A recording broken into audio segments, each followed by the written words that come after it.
கள்ளக்குறிச்சி மாவட்டம் சங்கராபுரம் அருகே லஞ்சம் பெற்றுக்கொண்டு வேறு நபருக்கு பட்டா வழங்கிய கிராம நிர்வாக அலுவலர் விவசாயியின் ஆவேச கேள்விகளை எதிர்கொள்ள முடியாமல் அலுவலகத்தை மூடிவிட்டு தப்பி ஓடிய நிகழ்வு பரபரப்பை ஏற்படுத்தியுள்ளது.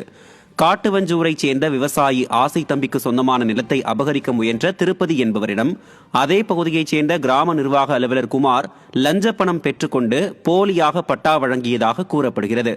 அரசு அதிகாரியின் மோசடியை அறிந்த ஆசை தம்பி கிராம நிர்வாக அலுவலரை முற்றுகையிட்டு போலி பட்டாவை ரத்து செய்ய கோரி வாக்குவாதத்தில் ஈடுபட்டதால் அலுவலகத்தை மூடிவிட்டு கிராம நிர்வாக அலுவலர் குமார் தப்பி ஓடினார். சரிங்களா, இந்த மாசம் இவர் வந்து ஜாயின் பண்ணார். ஒண்ணு ஜெயலட்சுமி மேடம் பண்ணிருக்கணும், இல்லாட்டி இந்த இந்த குமார இவர் பண்ணிருக்கணும். இதுதான் நடந்திருக்குது, வேற எதுவும் கிடையாது. இவங்க ரெண்டு பேரும் பை சொல்லணும். இப்ப விஜய் தாசில்தார்ட்ட கூட நான் போய் கேட்டு வந்துட்டேன் அவர்கிட்ட. அவரு கேட்டதுக்கு நான்லாம் கையெழுத்தே போடல, ஒரே வார்த்தை முடிச்சிட்டாரு.